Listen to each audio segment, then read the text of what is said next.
All right, everybody, how you doing? And Dan, it most certainly is live. So I'm on the left there. That's my Stephen Whiting. This is Marcus Willett here on the right. Hello. And congratulations for joining us today. So we're going to be covering a number of different topics, which we'll just jump into here in a moment.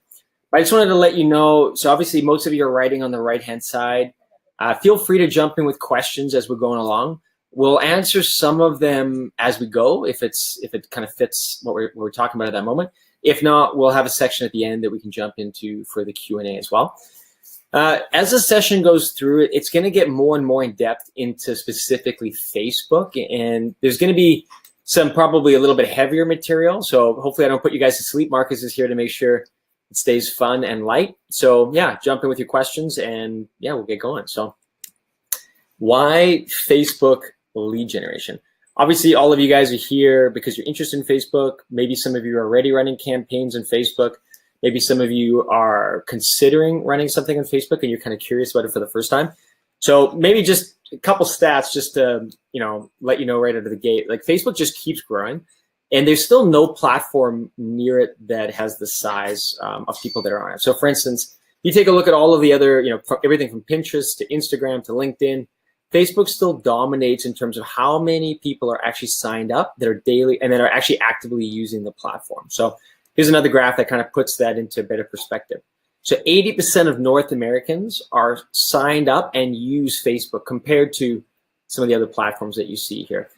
And the reason that's just so powerful is if you think about it, for every 10 homeowners that you're going to meet, 8 of them are guaranteed to be on Facebook. And if I think about even my mom and dad, my mom's on Facebook, my dad isn't, but my mom's the one that you're really going to care about anyways in terms of, maybe either on the seller side or on the buyer side. So, the majority of people are on it, and it's just a wonderful place to obviously connect with your clients moving forward. Let me elaborate on that too, because your Facebook audience is everything in terms of generating seller leads. And you got to understand that the majority of these seller leads are Generation Y and baby boomers. And so that is actually the emerging trend that you're seeing. 35, well, actually 45 and over is your average target homeowner.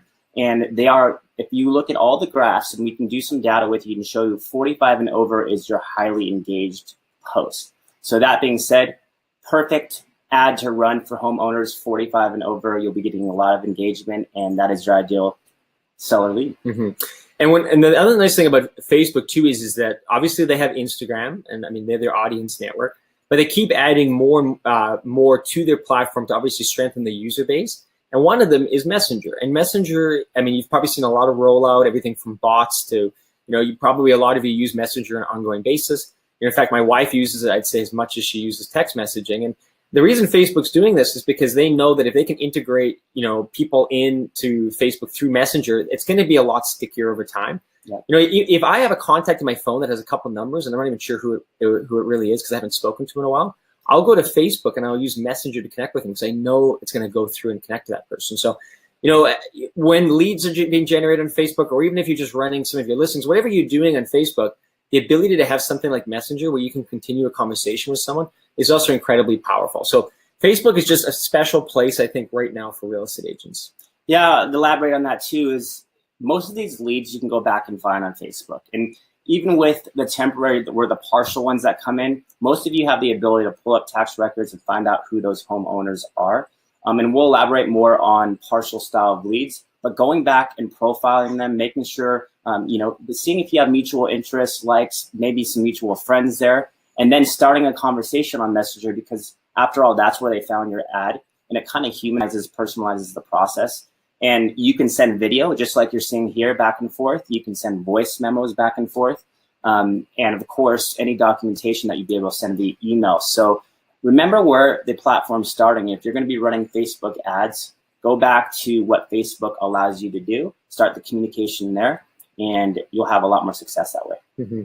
So, I mean, in a nutshell, I mean, obviously, we care about the lead generation side of Facebook, but really, I think what the power in it, more than the targeting, is that Facebook sort of humanizes the process. Because you have Messenger, because you have your Facebook business page, because you have your profile, there's so many ways to connect to these people that even a lead that might seem like they're a long ways out, if you can get connected to them and you can become a part of their world, you can start to follow them on Facebook. I think that really enables and gives you sort of an edge on on your business, and it creates a community with you and all of these leads moving forward.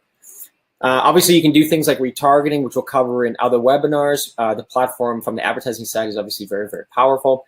And I love this picture just because really, I think this encapsulates everything I was trying to say, is that, if you're a real estate agent today, I don't think there's a more special platform than Facebook.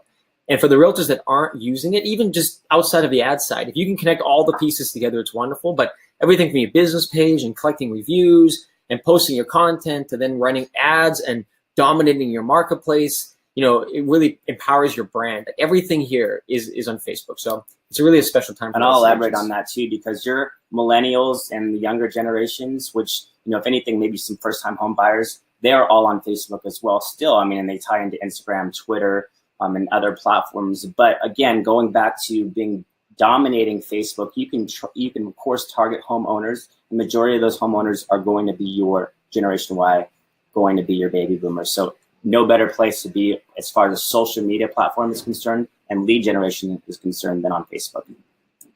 All right, so how do you choose your target areas?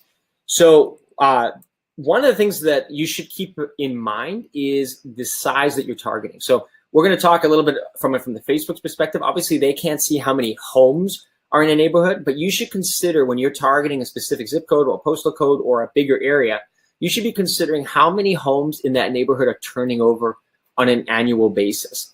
So for instance, let's just say that you were looking at a zip code that had 1,000 homes in it, and 70 of those homes sold over the course of a year. That'd be turnover rate of about 7%. And that's sort of the minimum that we're really looking for if you're targeting as well. So for instance, those 70 homes over the course of the year will be 5.8 sales per month. Now, I would say this is a smaller area. We'd be targeting bigger than this, but this just kind of gives you an idea. You want to be looking for an area like up and coming neighborhoods, a lot of new development if you can. If you are targeting older neighborhoods, just be careful it's not too old a neighborhood. This gives you a good idea of how many homes are moving in a zip code that you would be in. So make sure, I think everybody's following along with us. I know a couple people were saying, are you going to start soon? Can't see anything. Hopefully you can. I think everybody else is following along with us, but so we're going to just keep going. If you click on the YouTube video too, if need be, if you need to be able to see it in a different way, at least maybe you can share that as well. So the ultimate goal is you want at least 2,500 to 3,000 homes that you're targeting or more, depending. And we'll dive into that a little bit more. But Marcus, when you're setting up ads for people, and what's the size from a Facebook's perspective in terms of how many people you're trying to target?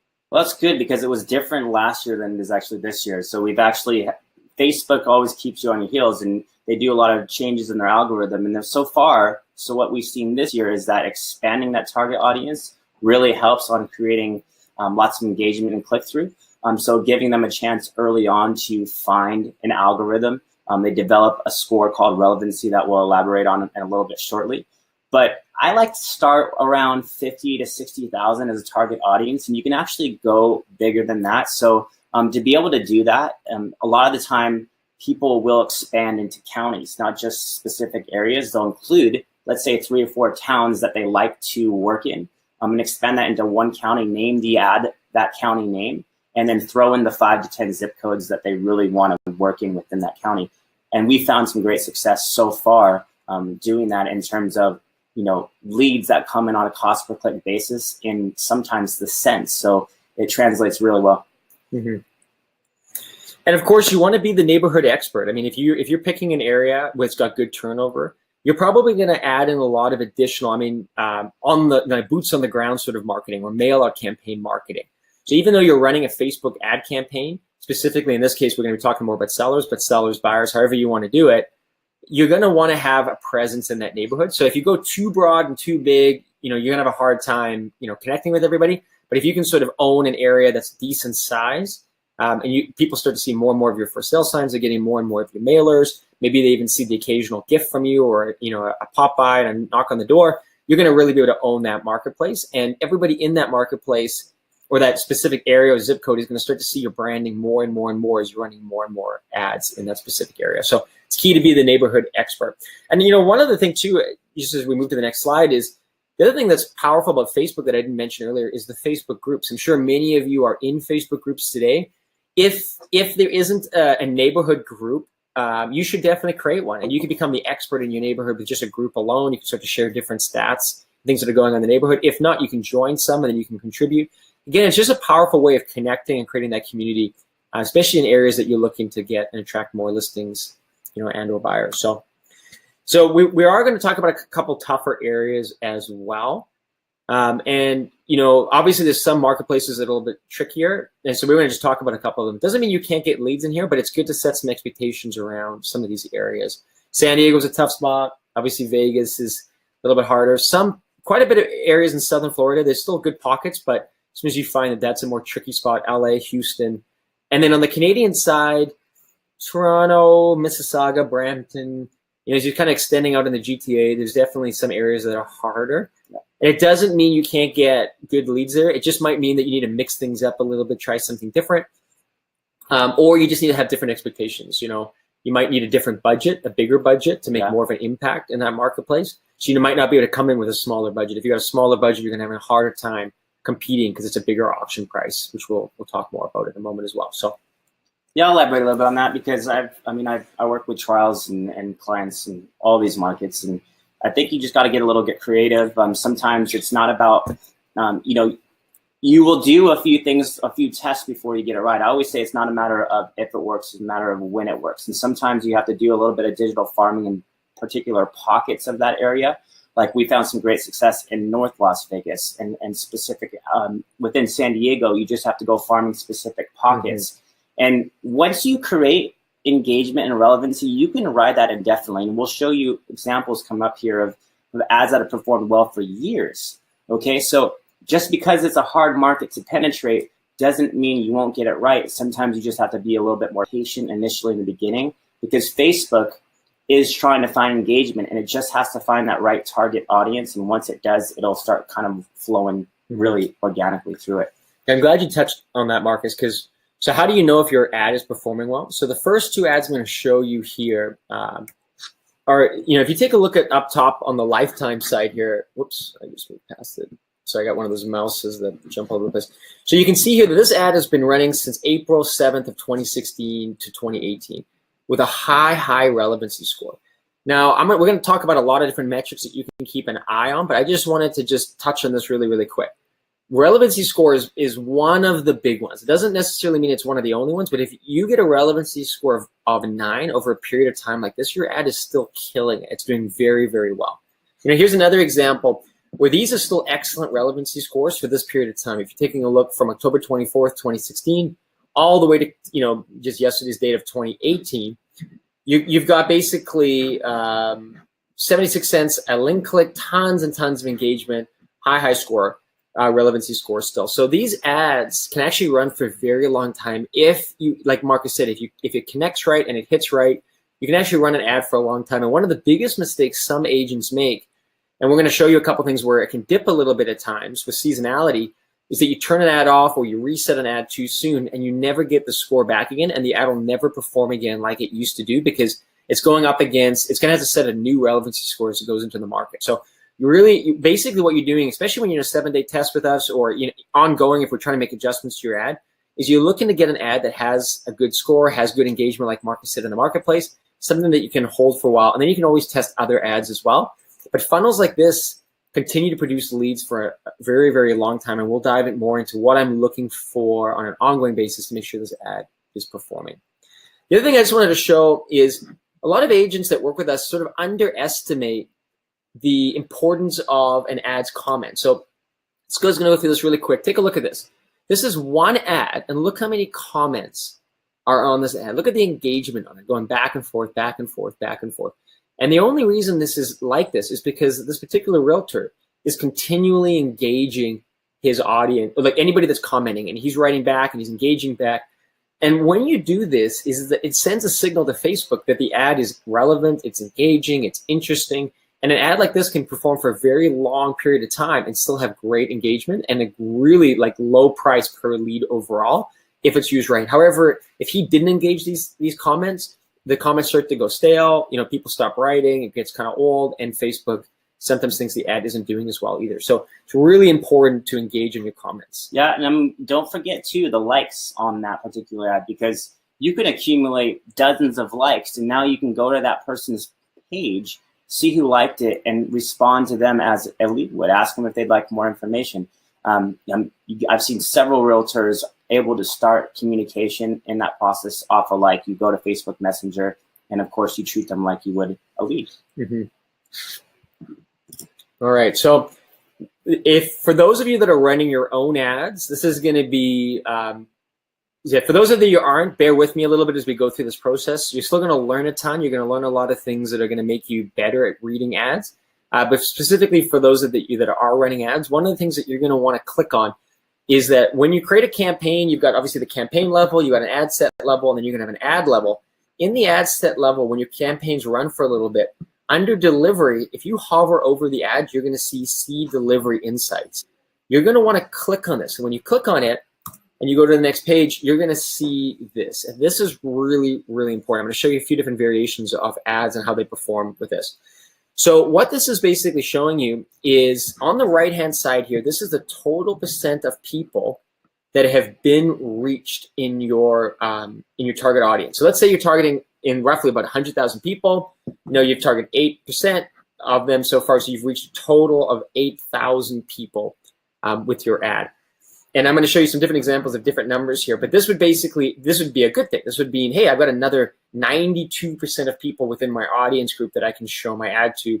And that's awesome. That's great. This ad's going to have some longevity, provided some other things are working well. Can I elaborate on that? Because just because you've shown it to 8%, and even if you get to a saturation and you're 100%, that person who passed by it the first time and didn't engage, it was just the wrong timing. So remember, timing is everything. It wasn't important to them then, but see it again. It could be a financial situation. It might be a relational issue. It might just be that season where they're deciding to make a change. So it is branding just as much. And over time, people will make decisions accordingly. So I always say, don't worry about it. Oh, if everybody's seen it once, they have made it dismiss it the first time, second time, third time, and so forth.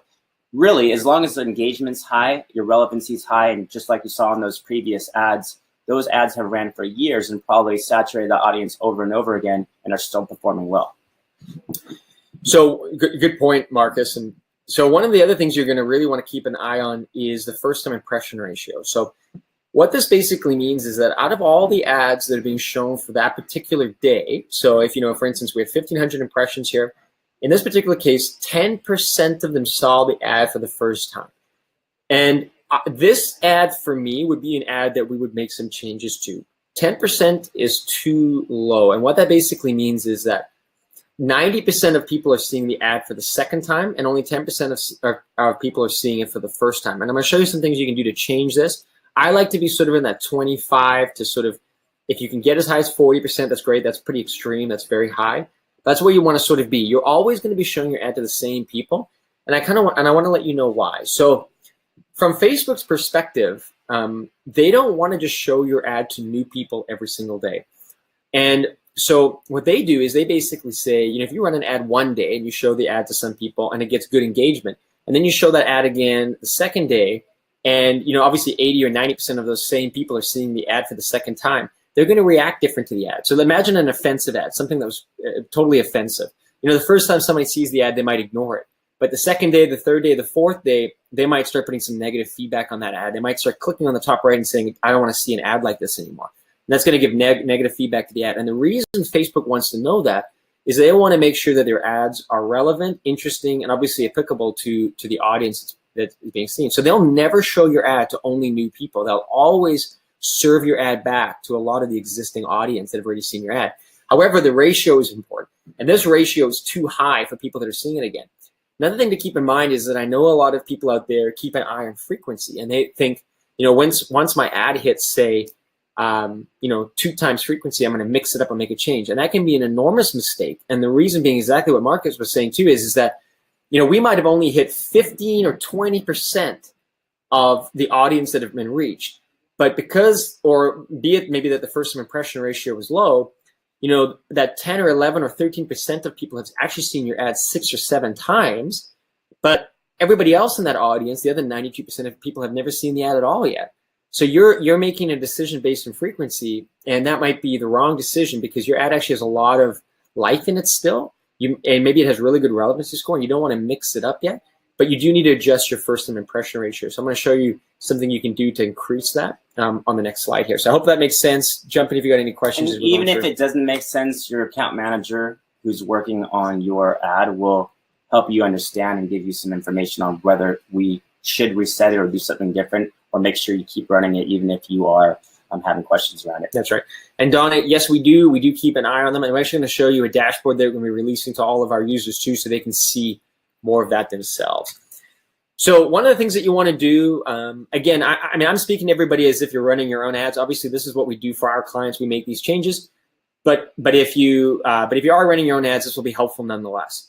So in your ad set level, if you wanted to increase the reach, what you do is you would go to the ad set level, you click edit, and if you scroll all the way to the bottom, you'd see a page like this, or an area of the page like this, and you would change your optimization for ad delivery to daily unique reach. It's not going to be set like this as default. The default will always be the objective, but if you change this, you're basically saying, hey, listen to Facebook, I know that you're showing my ad to a lot of people over and over again. I know you're going to keep doing that, but I'd like to optimize for unique daily reach.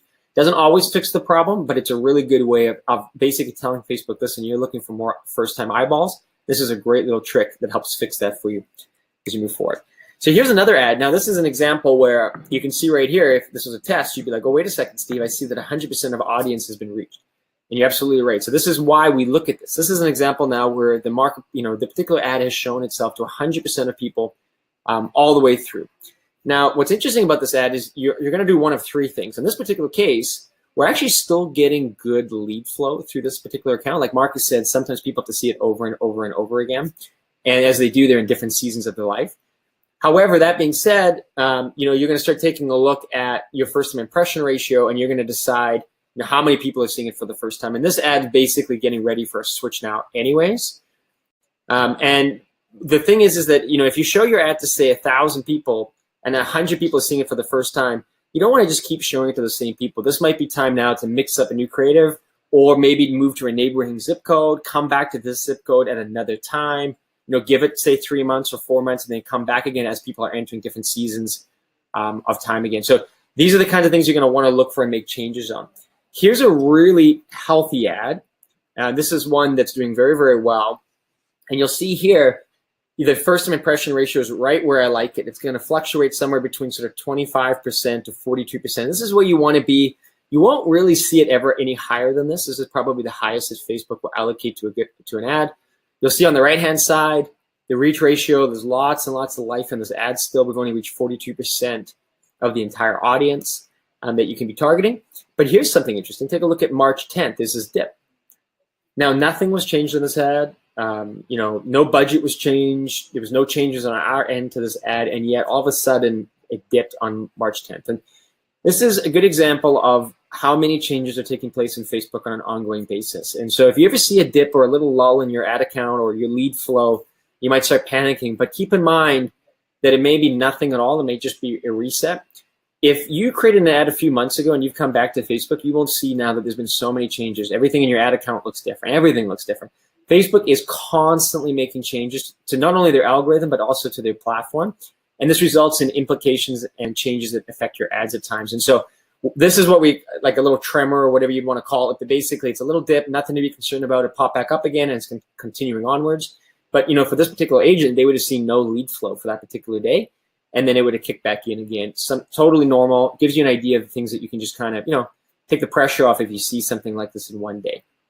Dan, I'll answer your question real quickly. We do both. So you can leverage zip codes, or you can leverage actual areas. I mean, if it's a big city where, there's a couple 150, like 250 or 500,000 people, maybe that's too big, and you just include the zip codes within that city. Still name the ad the same, but include the zip codes within that city that you want to target, and neglect the ones that you don't want to target. Mm-hmm. And Brad, when you're in the ads manager right now, we're not using your ad account today, but we will be in the future. If you need to, you can always just ask your account manager to take a look at that for you. And we're actually going to be pulling more of those metrics into your account, which I'll show you in just a moment here too. So here's a little interesting trick that we do that if you are running an ad, again, it's a very, very useful little trick that'll make your ads perform a lot better.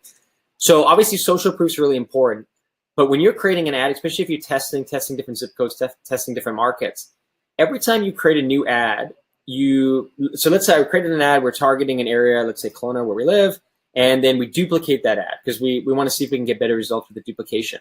If we had any likes or shares or comments or anything on that first ad, when we duplicated it, we will lose all of that on the second ad. It's a brand new ad. As far as Facebook's concerned, this is a new ad. It's going to go to new people, and you're not going to have any of that social proof follow through with that new ad.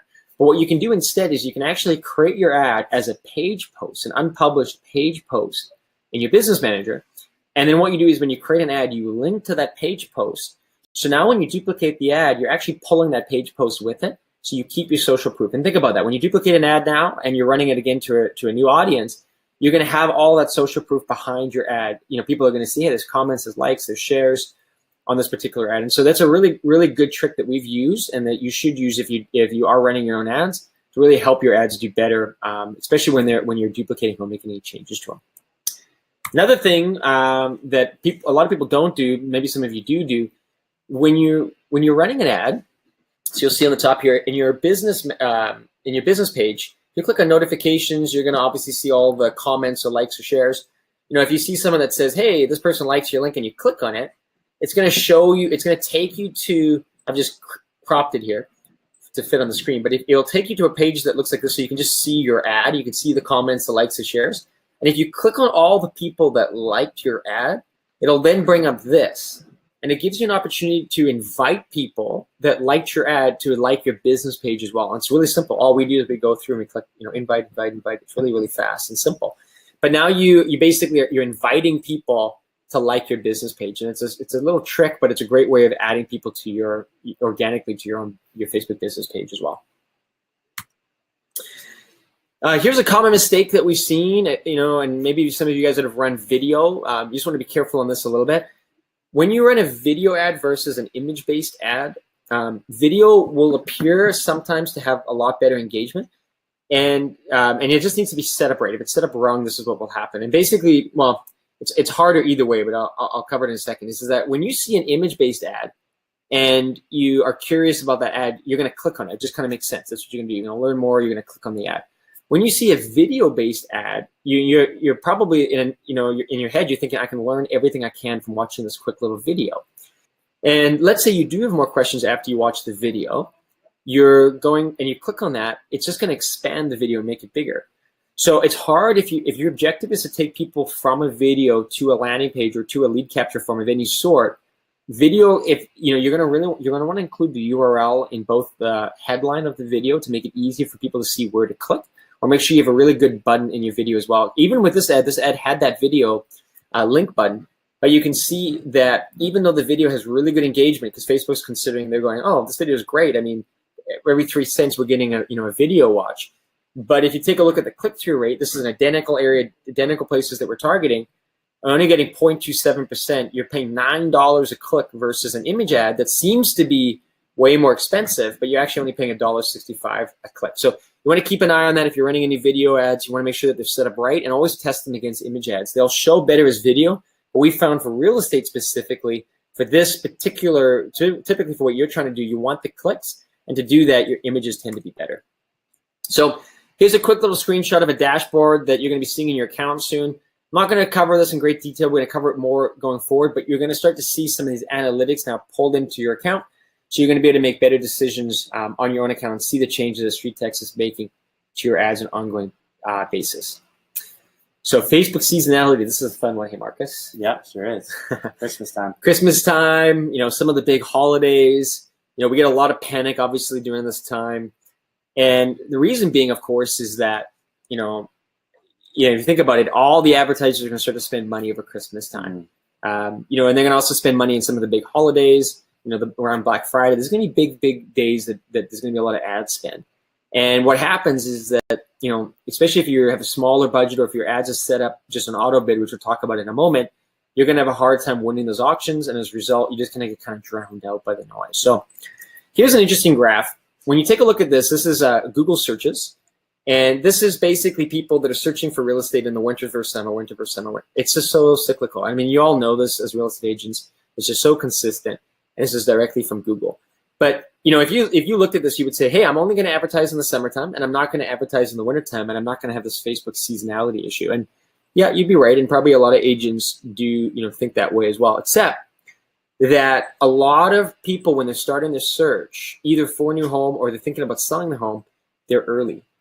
They might be 3 months early, 6 months on average, and often up to even a year early. But a lot of them are in that 6 to sort of 3 months where they're early.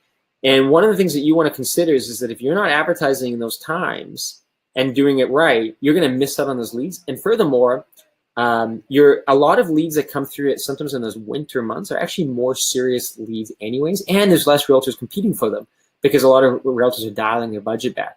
So we really recommend we do it. We don't dial our budgets back through those holiday seasons. We keep moving forward. We do make a few adjustments, and we recommend the same to you as you're going through the holiday seasons. They can actually be great times to capture leads as you go through. And this is a little bit more advanced again, but I just want to let you know how it works. So obviously Facebook being an auction, and it's not just a straight auction like Google, it's a little bit different. I'm not going to dive into that. But at the same token, when more and more advertisers are advertising over Christmas time, they're willing to spend much more for that ad. So you're going to lose out on the auction if your bidding is set to auto. So if you actually want to do very well through the Christmas time, and what will happen is that let's say your ad in that millisecond when you're going to show your ad in the newsfeed goes to the auction and you're competing with Amazon and maybe Best Buy and a few other people. If your bid is just set to auto and all these other people have big bids set, you're just going to lose it on the auction. Facebook actually won't spend your money because you lost the auction. And we'll see a lot of clients that instead of spending $9 a day, if that's their daily budget, they might only spend $1 or $2. So the lead flow drops, but they're spending less, but they're not winning the auction. So to combat that, what you actually do is you go in over those holiday times and you adjust your bid 3 to 4, sometimes 5 times the actual what they suggested bid is. And that means that when your ad shows up against Amazon and Best Buy, you're much more likely to win it. You won't pay that 4 or 5 times more. It just means that you're going to win the auction. So you'll still only pay whatever the auction price was, but you're going to win it. Your ad's going to show, and you're going to get that consistent lead flow over the holiday period. And we'll talk more about that during those times, but I just wanted to address it. It's a big concern, obviously, for some people, especially when they're advertising through Christmas and they can't understand why their ads aren't being shown, or why people aren't seeing it, or why money's not even being spent on Facebook's behalf with their ads. So try to keep this fun. What do we do to improve ad performance? This is probably a little bit more of the in-depth side. But if you have questions, jump in. I hope you guys are finding this useful. So if we have a low relevancy on an ad, actually, maybe what I'll do, I'll just take a quick moment as well, just to kind of tell you guys what's coming up in this series. So the first part of this series is going to be really on your ad performance. We're talking about the things that we're going to do to adjust your ads.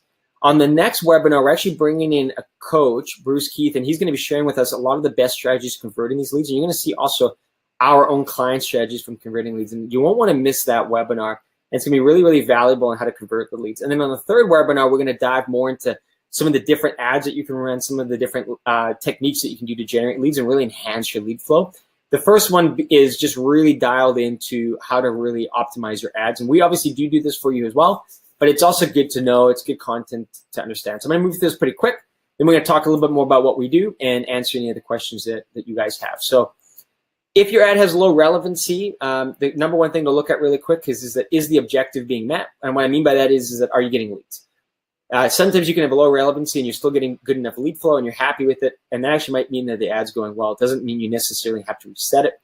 How relevancy works is that it's the first 500 people that see your ad in the first few days that you run an ad. And now if you think about it, if you're targeting 100,000 people, the first 500 people that see the ad might give your ad a bad score and you get a relevancy of 1, 2, or 3. And you're thinking that's not that great. And so one of the techniques that you can do is you can actually run something that we'll even do at times is we'll actually duplicate the ad 2, 3, or even 4 times, because every time you're running that ad, it's going to be showing up to a new group of first 500 people. And you might get a relevancy of 5, a relevancy of 1 in one ad, another relevancy of 6, another relevancy of 1. So you choose the winner. And it's much easier to have an ad, to keep an ad that's doing well than to try to move a 1 to a 3. It's almost impossible. So if your relevancy is low and your objective is not being met, you definitely want to take a look at resetting it, maybe changing some creative, but you can try actually resetting it a few times and you'll often get a good result. Make sure that you've got good feedback on your ad. Another thing is that if you get a negative comment and you're not addressing it or taking care of it, that might deter people from clicking on your ad, and then it's going to hurt your relevancy score. Or you may be targeted too narrow. very, very small area, that's a good opportunity where Marcus was saying, go wider, expand out to a few more areas, and then you can try to drill back down again. But give more people an opportunity to see your ad to give you a better relevancy score. If you got low daily impressions, or I should have said first-time impressions, so when I showed you earlier on your reach, if you got very, very low first-time impressions, you're going to want to make sure that you're optimizing for reach, as I'd mentioned. Depending on your relevancy, you might want to reset the ad. And you want to just keep an eye on how many people have seen your ad. But ideally, the higher the impressions, the better. The more people you're giving an opportunity to see your ad for the first time. There's always going to be those pockets of people that are ready to sell or buy today, and you want to find as many of them as you can every given day. If your CPM is high, again, something that you might not be used to seeing, but that's how much you're having to pay to reach 1,000 people, or 1,000 people looking at your ad.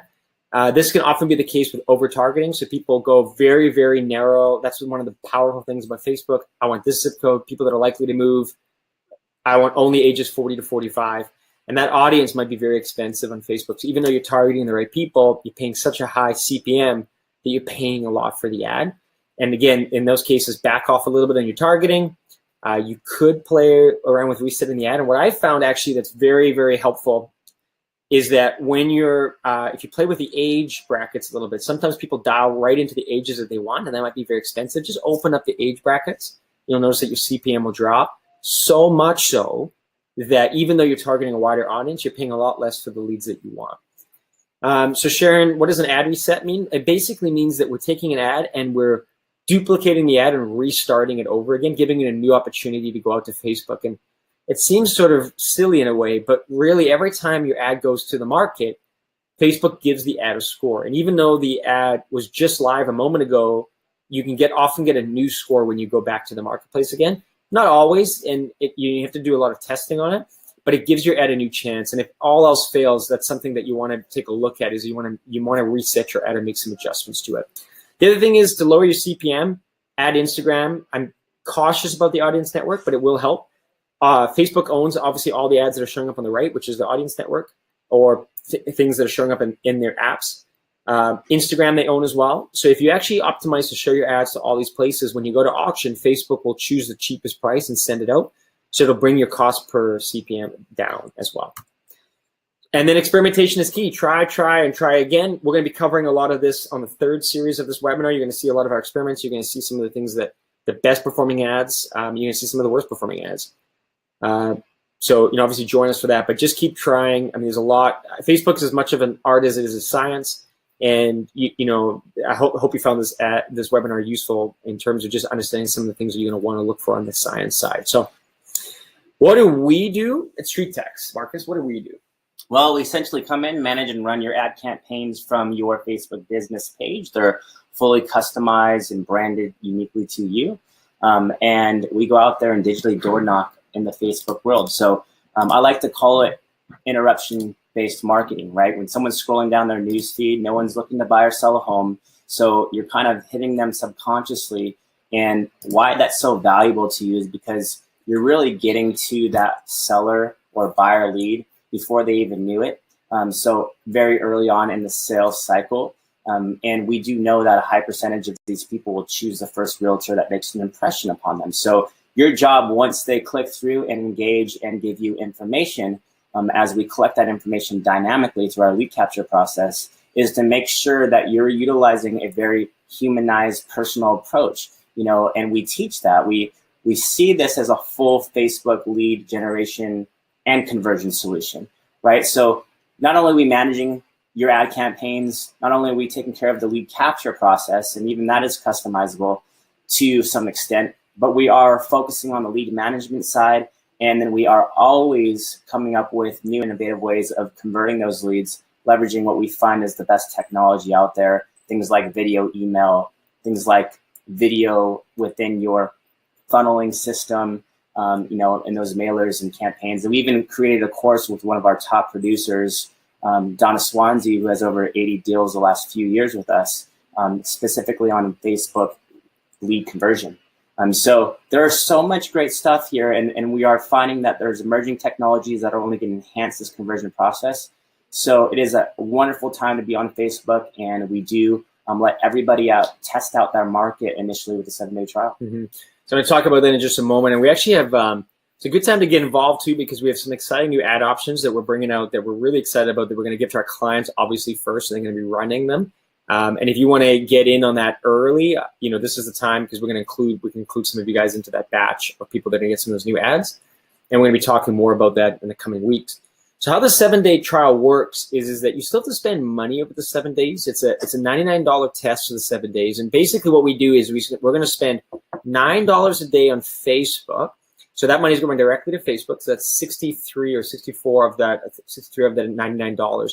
And then the other 35 or whatever it be goes to us. And what we do is we're obviously going to have 3 calls with you over that period of the 7 days. We're going to, as Marcus said, cover all the best conversion strategies. We're going to walk through your ads performance. You're going to get a real in-depth of how your ads performing, if there's any tweaks or changes or anything that we need to make to your ad during that 7 days to help you get those results. And then we're also going to be, talking more about some of the techniques and going through how the whole dashboard works. You're actually going to have it's not going to be necessarily your CRM, but it's going to be your lead management CRM. So all of our leads go into a system that you get to log into. We have auto emails that can get fired out. You're going to have access to all of that. And then, after the 7 days, if you decide that you want to go forward, then you have that discussion with our account manager moving forward. But if you don't, no hard feelings, obviously. But this gives you obviously an opportunity to really understand how this is going to work, set some expectations for the leads that are coming in, and also make sure that this is a fit for you.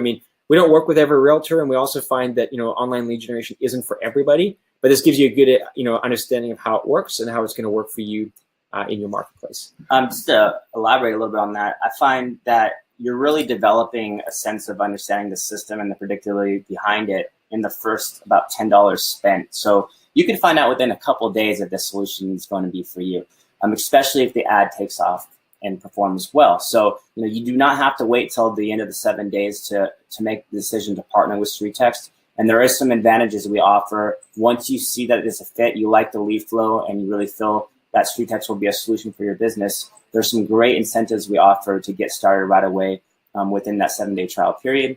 And we can talk about that with your account manager. Sounds good. And so we're going to answer some questions here. Obviously, if you want to take action on that 7-day trial, feel free to do so. And please do join us for the next 2 webinars as well. Even if you come in and become a trial, make sure you attend those next 2.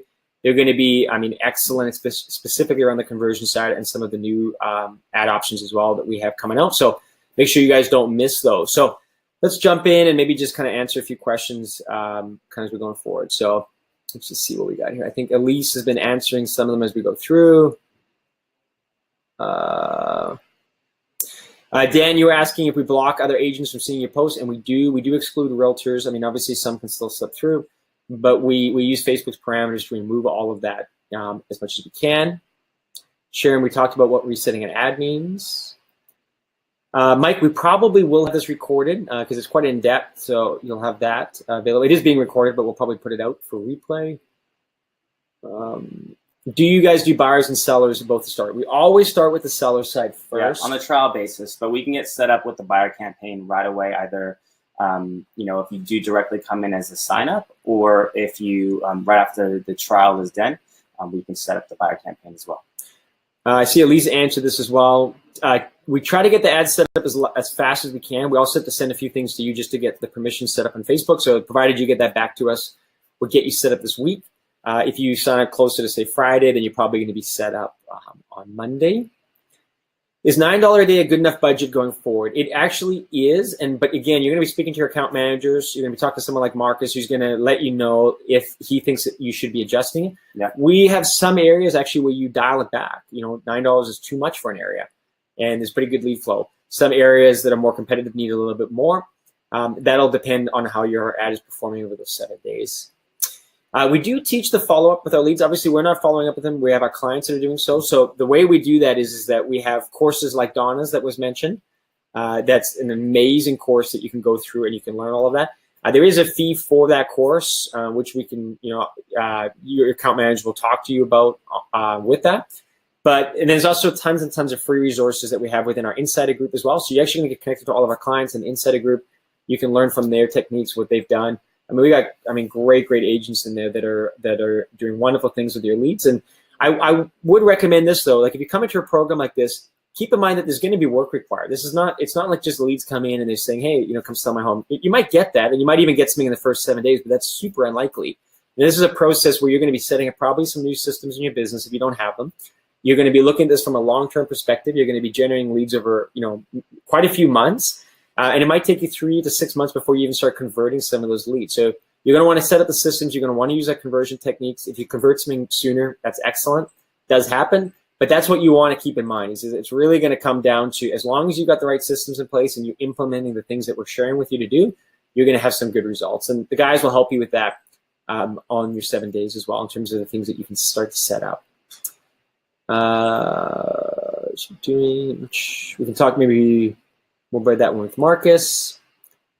So Ian, for the castle rules, obviously people are being opted in. Anybody coming in, they actually have to opt in to receive the emails, and then they can unsubscribe.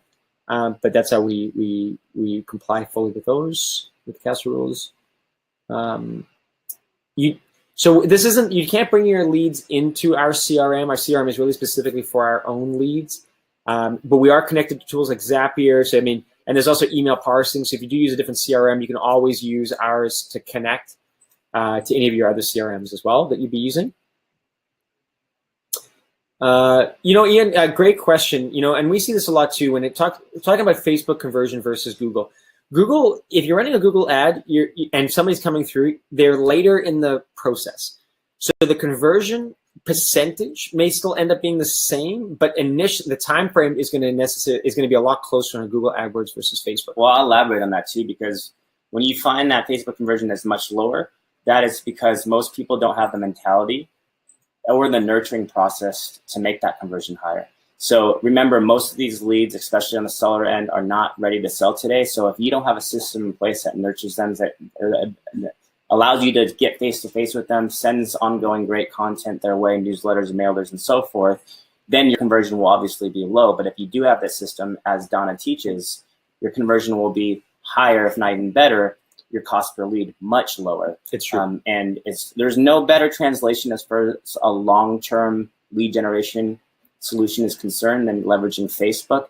But most people come from the Zillow, the Trulia, the Realtor, and the Google SEO mindset, and just don't understand that process. And once you understand the process and develop the systems and the automation and the integrations behind it, the sky's the limit with what type of ROI you can achieve. And another way to think about it too, Ian, is that we've heard people say things like, well, I think the lead quality might be better on, say, something like Realtor.com or Zillow.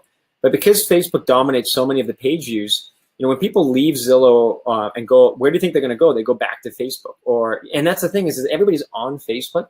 So the conversion actually isn't necessarily lower, but typically you're bringing people in earlier in the process. But that also gives you an opportunity now to get in front of another real estate agent. If you can get to a lead, say 3 months before they're going to sell, or 4 or 5 or 6 months before they're going to sell, and build a relationship with them, you're gonna have that lead as your client. Versus if they're coming in, say, on the last on the last 7 days before they sell their home, they might be talking to somebody already. They might just be clicking on something else. They might be kind of curious. They're in that process now, getting things going. And you might be coming in a lot later, and you might have a harder time winning that lead over as well. So that's also the advantage of getting in nice and early with the lead. So is it one trial for the zip code? Is it per one zip code? No. It's Marcus. You can actually talk more about that. Yeah, no, it's really. You can do as wide as you want on this test. So we'll work with you on that. But initially, if you're thinking about coming in and you're going to set up your trial right now, start with 3 to 5 zip codes in that particular area, right? Whether you target that particular area as a specific name or as a county is entirely up to you. It all obviously depends on your location. But think as a target audience starting around 60,000. And if you can't achieve that, then that's where I would say expand into the county to get that target audience. This way we can start with a wider net. There's more chance to find engagement and click through. There's more longevity on that particular ad over the long run. Mm-hmm. Are the ads that you run the same format? They're similar in the sense that, we've tested so many different ads that we run our best performing ads. So, a lot of the ads perform similar for other agents in different areas. Do you receive some leads? Yeah, I think to Ian, your question about if people are coming through and they're more just kind of curious, They don't necessarily always know there's going to be a realtor on the other end. And that can definitely happen. And some of our agents, they've done really smart things where they actually include a video on the first landing page when people land on. So they come from Facebook. They're now going to learn about you. They're going to be introduced to you. You can walk through the process and let them know. You can actually lower a lot of the fear that they might have as well by saying, hey, listen, I'm not looking to put in a for sale sign. I mean, even though you are. I'm not looking to put it in front of your property today. I just want to provide this information to you. Feel free to go through this process. This is what's going to happen next. It's a great way to, introduce yourself, take all that risk away from them. And then they can kind of come through. You can build that relationship back and forth. And then before you know it, you probably will have your for sale sign. And I find too that it doesn't matter whether it's a partial or completely to just curious or immediately seller until you have that conversation and you ask we've talked about this, you have to become a master question asker. So ultimately, what's the best way to do that? Well, that's going to be face-to-face, belly-to-belly. And if you don't have that option, you're relying on text alone. And so far, we've found that if you don't have a great system of introducing yourself, that's going to be the hard part. You can't do that with the text message. So having a video in the very beginning of the process does help, or making sure you have it as the follow-up process. And there are free services. We just found one through Chrome extension, a free video Gmail extension. So you can now have the ability to send videos, introduce yourself as long as you have that email, and you can track to see if they've opened that. And so that's powerful in the sense that now they've met you. The message you're communicating about needing to get some more information about that particular home before you can run a report is clear. And if they don't respond to you, you're obviously going to follow up and get them on a drip campaign and put them in some sort of mailing campaign to make sure you get something personal sent out. Again, we'll go through these strategies in your 7-day trial, but there is a lot of things we can do to customize this follow-up process and make sure you're getting face-to-face with every single lead. Mm-hmm. So Dan, regarding the some of the numbers that you need to add into your newsfeed specifically for some of your requirements, there's a couple ways you can do that. If there's something specific that you need, please let us know when we're creating your ad as well, and we can add it. The other thing you can do is you can always change your business name on your Facebook page. So anytime you run an ad, newsfeed, or anything else, it's now going to be in your business name. You can have your BRE number right in there because your company name can already be in there. And that just means that you hit all those compliances. Just so you know, when you do add that stuff, you are going to see a drop in conversion. It's just, we've seen it over and over and over again. I mean, it's one of the things that for the certain areas that you have to run specific things, I feel sorry for those agents to a certain degree just because their ads do suffer a little bit more versus something that looks a little bit more, I guess, less restrictive. Can you do more than one zip code? Yep, you can do a county. Amy, when you're talking to the county the executives as well, and you're working with them, they're going to really recommend things based on your area. So, and me respond to you, Amy, because you can target a whole county, of course, but if it gets too big, because you're going to have to give us, it's not like I can just go to Facebook and type in that county and it pulls in all those zip codes within the county. So you have to give me all the zip codes that you want to target within the county. So that's to answer your question, you can run 3, 5, 10, 15, 20. If we come back to you and say, you know what, this is too big of a target audience with all those zip codes, let's maybe narrow it down to half of that. So ultimately choose those zip codes within the county that you want to do business in, and we'll give you some honest feedback. And of course, the performance of that ad will give you the feedback itself. Mm-hmm. I know there's lots of good CRMs out there. I'm not sure which one the best one is. You can, of course, export from a CRM. That's not a problem.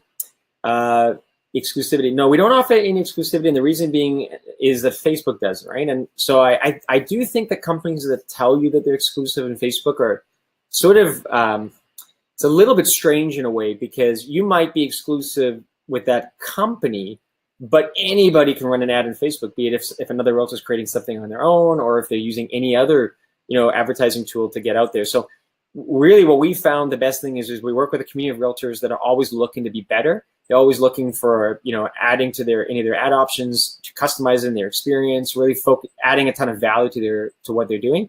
And the other thing is that you get a little bit of a first-time mover advantage too when you get set up, in the sense that if you get a good performing ad, even if other agents are coming in, Facebook's going to give your ad a good relevancy score. And like we showed you earlier, some of those ads can run for a very, very long time if you get good results. So, and then the last thing to keep in mind is that Facebook is massive. You might be in an area, unless you're in a very, very small area that you're wanting to target, you're going to have a hard time spending all of your money in, you can probably even target a couple different areas within your city and do very, very well, even if there's lots of other agents there.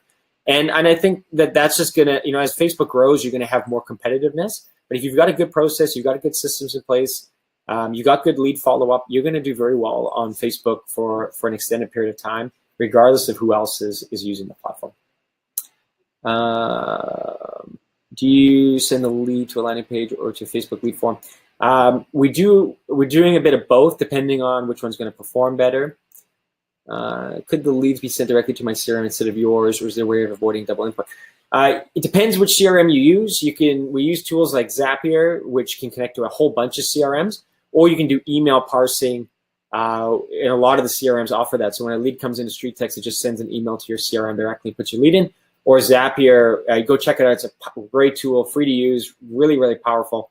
And you can connect tools like StreetText to anything. You can even connect it to things like Google Spreadsheets, or you can connect it to, there's a whole bunch of CRMs out there that are connected to it that are real estate related. So great. Well, we hope we've answered all your questions. If you got anything else, feel free to jump in. You can always email us back to you if you've got any other questions. Obviously, when you're running ads specifically for yourself, a lot of that's going to be a unique experience based on your ads performance. So like Marcus said, that's really the beauty of the 7-day test. Come in, let's run an ad with you. Let's walk through how that ad's performing, all the best practices or any changes that we recommend to your ad. You're going to learn a lot in that 7 days. I think it'll be very, very valuable. And then just to recap, we'd love to see you on the next 2 webinars, the next one being more on the conversion side, and then the third one being on all of the different ad creatives and things that you can use, and strategies actually for just giving you an edge when you're running any sort of advertising on Facebook. Thanks, Alan. I'm glad you found this great. Really appreciate you guys being here. Obviously, when you dedicate time to learning, you're obviously trying to grow and to be better. So we're always so thankful that you guys are here as well. So top of the hour, we'll just conclude this webinar. And thanks so much, everyone, for being here. Thanks, guys. Thanks.